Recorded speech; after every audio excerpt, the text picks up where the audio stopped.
আমি কখনো এক্সাম হলে গিয়ে পড়া ভুলে যাই নাই। হয়তো তুমি টেস্ট পরীক্ষার প্রিপারেশন নিচ্ছ কিংবা এইচএসসি পরীক্ষার নতুন নতুন পড়া পড়ছো, তুমি খেয়াল করতেছো তুমি এক সাইড থেকে পড়ছো আর আরেক সাইড থেকে সুন্দর মতো বুঝছো। আজকে আমরা জানবো এই সমস্যাগুলো কেন হয় এবং কিভাবে রিভিশন দিলে এই সমস্যা থেকে উত্তরণ করা যাবে। তো প্রথম কথা হচ্ছে, আমরা যখন একটা চ্যাপ্টার পড়ি, একটা চ্যাপ্টারের ফার্স্ট 2 পেজ হয়তো আমরা পড়লাম, সেকেন্ড দিন আমরা যখন 3 নম্বর পেজ থেকে পড়া স্টার্ট করব, আমরা মেক শিওর করব আগের 2 পেজ আমরা একটু হলেও যেন গো থ্রু করি প্রথম 15-20 মিনিট। সবচেয়ে ভালো হয় যদি তুমি নিজেকে নিজে ওই অংশটুকু বোঝাও যে ওই অংশে তুমি কি কি পড়েছিলা গতকালকে, এবং ওইটা বলার সময় তুমি খেয়াল করবা যে তুমি কিছু কিছু অংশে আটকে যাচ্ছ। ট্রাস্ট মি, ওই অংশগুলো তুমি সারা জীবন আটকাবা। এবং আমার বইতে আমি ওই অংশগুলোই দাগিয়ে রাখতাম, নাকি যেটা ইম্পর্টেন্ট সেটা, অর্থাৎ আমার বইতে সেগুলোই দাগানো থাকতো যেগুলো আমি বারবার বারবার ভুলে যাই, এবং পরবর্তীতে যেগুলো বারবার ভুলে যাচ্ছি সেগুলো কোনো একটা স্মার্ট মেমোরি হ্যাকস দিয়ে আমি মনে রাখতাম যেন সহজেই মনে থাকে, এবং অবশ্যই মেক শিওর করতাম পরীক্ষার হল পর্যন্ত যেন মনে থাকে। এরপরে একটা চ্যাপ্টার যখন শেষ হয়, আমরা তাড়াহুড়া করে আরেকটা চ্যাপ্টার কখন স্টার্ট করব, বাট অমুক টিচার স্টার্ট করে ফেলছে বা আমার অমুক কোর্সে স্টার্ট হয়ে যাচ্ছে, ওইটার সাথে আমরা খুব মার্চ হইতে পছন্দ করি। এটা করা যাবে না।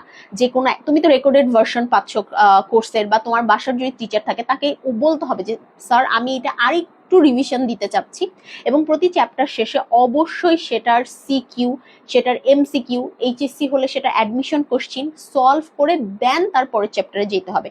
অর্থাৎ মনে করো কেউ 10 লাইন পড়ে পরীক্ষার হলে গিয়েছে, সে 1 লাইন মনে রাখছে, আবার কেউ 1 লাইন পড়েই পরীক্ষার হলে গিয়েছে, সেও 1 লাইন মনে রাখছে। স্মার্ট কিন্তু সে যে 1 লাইন পড়েই 1 লাইন মনে রাখছে, এবং ওই স্টুডেন্টটা কিন্তু আমি ছিলাম। আমি কখনোই সব পড়তে হবে, সব জানতে হবে, সব পারতে হবে এই থিওরিতে ছিলাম না। আমি যতটুকু পড়বো ততটুকু বেস্ট ভাবে পড়বো, এই থিওরিতে আমি সবসময় বিশ্বাসী ছিলাম। আরেকটা ব্যাপার, প্রথমবারই যখন আমরা কোনো কিছু পড়ছি, কঠিন কনসেপ্টটা যেটা আমাদের মাথার উপর দিয়ে যাবে, ওই কনসেপ্টটা আমরা প্রথমবারই স্কিপ করব। লাগলে আমরা বইতে ওটা দাগায় রাখবো, যেটা আমরা পরের বার রিভিশন ফেজে এসে পড়বো। অর্থাৎ প্রথমবারে সেই অংশগুলোই পড়বো যেগুলো খুব সহজে আমাদের মনের মধ্যে ঢুকে যাবে।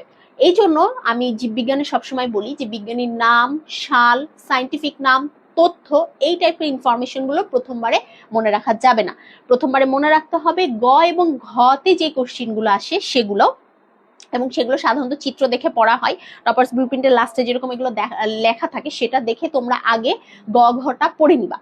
এরপরে পুরো টপার্স ব্লুপ্রিন্ট পড়বা, তারপরে তোমরা board question, board MCQ question এবং অ্যাডমিশন কোশ্চিন ব্যাংক সলভ করবা। এই একই প্যাটার্নে এসএসসিরাও পড়বা। এসএসসি জাস্ট হচ্ছে লাস্টে কোশ্চিন ব্যাংকটা সলভ করবা না, মানে অ্যাডমিশন কোশ্চিন ব্যাংক সলভ করবা না, এটাই হবে। আরেকটা ব্যাপার, সাধারণত টিচাররা এক সাইড থেকে ক্লাস নিতে থাকে, কোর্সের মাঝখানে কোনো ব্রিদিং স্পেস দেন না, ইউনিফর্মলি ক্লাস চলতে থাকে, যেটা অবশ্যই একটা পারফেক্ট কোর্স রুটিন।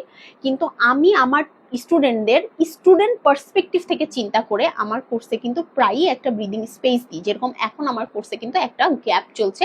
আমি ওদেরকে বলেছি যে 1 থেকে 7 নম্বর পর্বে যে ক্লাসগুলো হয়েছে সেই ক্লাসগুলো তোমরা আগে রিভিশন দাও, তারপরে আমরা আরেকটা নতুন টপিকে, নতুন একটা কঠিন টপিকের দিকে আমরা হচ্ছে জাম্প করব। সো আমাদের মেমোরিকে এই ব্রিদিং স্পেসটা আমাদেরকে দিতে হবে। সো আশা করি বুঝতে পেরেছো যে কিভাবে মানে পড়তে হবে। মেইন কনসেপ্ট হচ্ছে দুটো, একটা হচ্ছে বেশি পড়বো এই টার্গেট নেওয়া যাবে না, 2 নম্বরটা হচ্ছে পড়াটা রিভিশনের মধ্যে রাখতে হবে। অনেক দিন পরে রিভিশন দিলে মাথার উপর দিয়েই সবকিছু যাবে, যেটা পড়েছো সেটা কিছুদিন পর পর রিভিশনের মধ্যে থাকতে হবে। 23শে জুলাই থেকে 2য় অধ্যায়ের ক্লাস শুরু হবে কোর্সে, যেটা হচ্ছে শুধুমাত্র পেইড কোর্সের স্টুডেন্টরা করতে পারবে। সো কোর্সের ডিসকাউন্টও চলছে রেজাল্ট উইক উপলক্ষে, তোমরা দ্রুত কোর্সে এনরোল করে ফেলো।